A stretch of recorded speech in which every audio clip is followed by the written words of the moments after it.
So I recently just got early access to the Ling replacement, and he looks like a great all-around unit. Yeah, just kidding. The only thing I've gotten early access to is Columbina's kit. So I will let you in on a little secret. She is going to be the best character in the game and automatically delete awful characters from your account once you pull her. That can't clear endgame content. So the Hexaride mechanic is going to become the next shield gimmick in Genshin, and a lot of people are pretty happy with this. Pulling at the heartstrings of longtime fans by making their favorites relevant again is definitely one of the better ways to get people to come back and forget about all of the other BS that goes on. So if you're glad you can finally use Albedo again, then that's great. But as you know, there's always a but. These Hexarai units show us that Genshin will handle these buffs moving forward for older units terribly. Hexarai units need another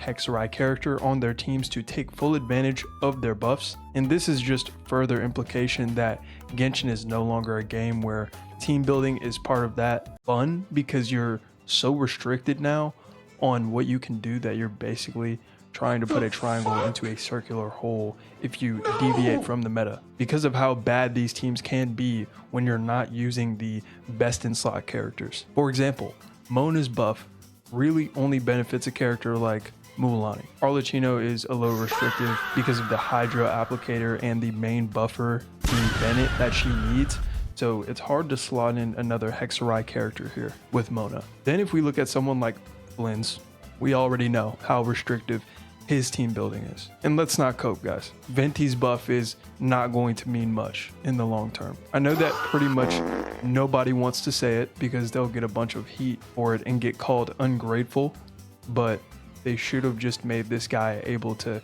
group anything, even boss enemies, like how tanks get CC'd in Marvel Rivals, because he'd probably still find a way to be irrelevant after that, because it seems like Hoyo just hates Venti at this point. Unless he gets a huge buff when another Hexarai unit gets released, then he's gonna be cooked again for the next 10 years. Yeah, I guess it's cool that he can be a normal attacking DPS whenever he's in his burst mode, but not only did they not capitalize on his initial playstyle, which was grouping, his now better playstyle is complete booty cheeks compared to all of the other insane DPS that we have in the game. And the thing is, I'm not just talking about a character like Sucrose or something. We're talking about an Archon who probably won't even be a tier 0.5 DPS after a buff. And if you do want to act like he's still supposed to be used as an Animo buffer, then I hate to break it to you, but the Animo DPS in this game suck. Chaska, probably being the best of them right now, doesn't even want an Anemo unit on her team because she actually loses out on damage there. And then of course Venti uses a new artifact set because that's what happens when these characters get buffed.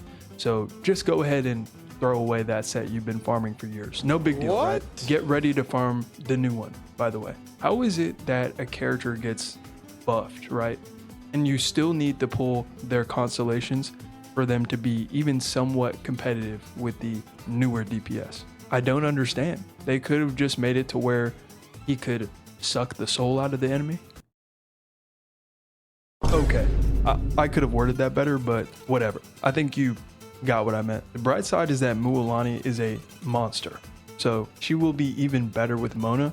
So Mona is pretty good right now, and at least the new addition to the roster is pretty versatile. Do I need to remind you that this little dragon boy can't even fly? Hoyo is so uptight about people being able to explore their world a little bit better that they straight up refuse adding quality of life to a character, even if it does make sense. But this is a character that will be able to replace some of the cornerstones in a lot of these teams like Mawika or Ling. So I have to commend Genshin on not creating another extremely restrictive unit for the 5th time in a row, because every once in a while they do give us a Shalonen or someone like Kazuha, but at the rate that the power creep is moving, even those characters could become irrelevant. And it's crazy because the game was fine before they started power creeping the life out of it. It's so confusing because obviously they want more money, but I feel like people don't like the fact that they're finally giving into power creep, and this will drive people away from the game instead of Hoyo making more money, because people have to buy every new character so that the other unit that they just bought can stay relevant, especially because their biggest competition is about to start their next ramp up phase. Wuthering Waves 3.0 was just revealed to us, and I'm not going to act like everyone is excited because there has been some mixed opinions. Some people think that these units kind of look like NPCs, and I wouldn't blame them. In fact, when I first saw Phoebe, she kind of looked like an NPC too, but she did end up growing on me. I'm going to assume you've already seen all of these designs, so let me show you who I think are the two best. I think this guy's name is Luke, but this is one of the best looking male characters I've ever seen. All glaze. Wuthering Waves may be stingy when it comes to these male releases, but when they do finally give us one, it's definitely worth the wait. And then we have my most anticipated character for 3.0, Linne. And it's funny because I know I won't even have to look at it because I know people are shitting on Mawika, seeing the motorcycle in the drip marketing background. And no, I don't just like her because I hate Mawika too, because I liked her even before I saw the motorcycle. I think she just has a Silver Wolf vibe, but just about 100,000 times better. But the motorcycle does pose an interesting question. I wonder where Kuro is going to take this, because when you introduce a vehicle like this with a character, exploration power creep always comes into question. I wonder if everyone is going to be able to have exploration akin to what this motorcycle will have, or will they go the Hoya route and make it to where the motorcycle explodes after a couple seconds? And the only way you'll be able to ride it infinitely is by getting her S6. So here's the thing. Can Wuthering Waves 3.0 really bring back a large audience to this game? Because as we know, due to the second half of the 2.x patch cycles, a lot of people briefly made their exit from Wuthering Waves. But even aside from some of these pretty good character designs, we have a very interesting plot moving forward in Lahairoi with the Resonator Academy. Maybe we could go into the direction of an anime like God of High School, where your strength is the #1 priority, or something like High School DxD. Okay, I'm just kidding. Please don't look into that if you don't know what that is. My bad for even bringing that up. Please don't look into it. I just exposed myself for even knowing what that was. But when it comes to Wuthering Waves, I find that team building is definitely a lot less restrictive. And of course, there is some best in slot teams. At the end of the day, it is a gacha game. And at the same time, older characters are definitely still somewhat relevant, and some still find themselves somewhere near the top of the meta. But Wuthering Waves has been out for a lot less time than Genshin Impact, so maybe we will start to see some serious power creep in Lahairoi. But as of right now, I see Wuthering Waves making a huge comeback in 3.0 and delivering on what they've been gearing up for. But I will say, if 3.0 doesn't deliver, at least in the same way that 2.0 did, then that would be very disappointing, because I am looking for something special that will drag me into playing Wuthering Waves every day like I was during 2.0. Because 2.7 was what really broke my daily login streak. At that point, you got on the game, you did your dailies, and maybe weeklies every once in a while, and that was pretty much it, because there was pretty much no events, and if there were events, they were extremely boring.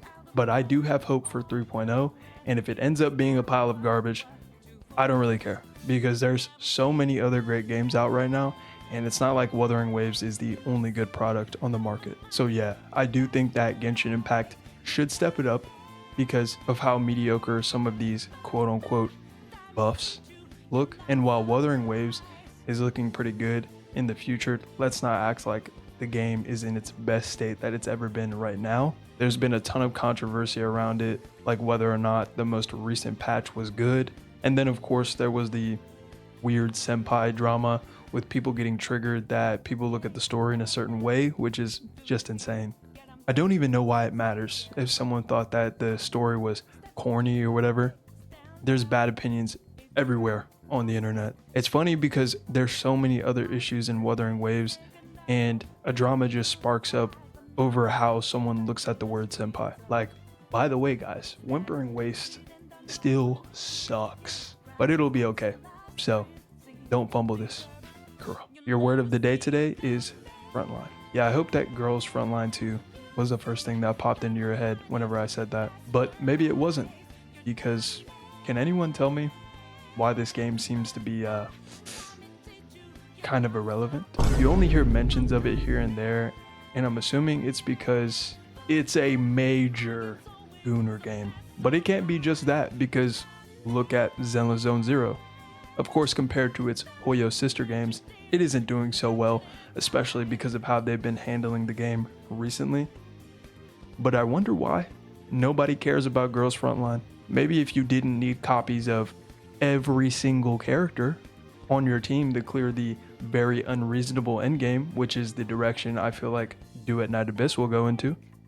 Another game that has Gooner-ish qualities that will definitely show its true colors given a little more time, just like Girls Frontline. Also, people are used to the AAA quality of these new gacha games, so seeing 2D models run around and shoot guns probably isn't very attractive to the wider gacha audience nowadays. So maybe if the game looked a little more polished, it would be able to gain some traction. But this isn't a dog on the game if you actually play it, because it is pretty fun to play and you can look past all the flaws, then that's fine. Also, I'm pretty sure the story is only in Japanese dub, and I know some English speakers would rather have the characters just speak English, so they only have to look at one thing instead of two. But anyways, I hope everyone had a happy Thanksgiving if you do celebrate that. And yes, I know I need to upload more. I get it. I know. I need to upload more. I do. But thank you all so much for watching this far if you have. You look cute today. Peace.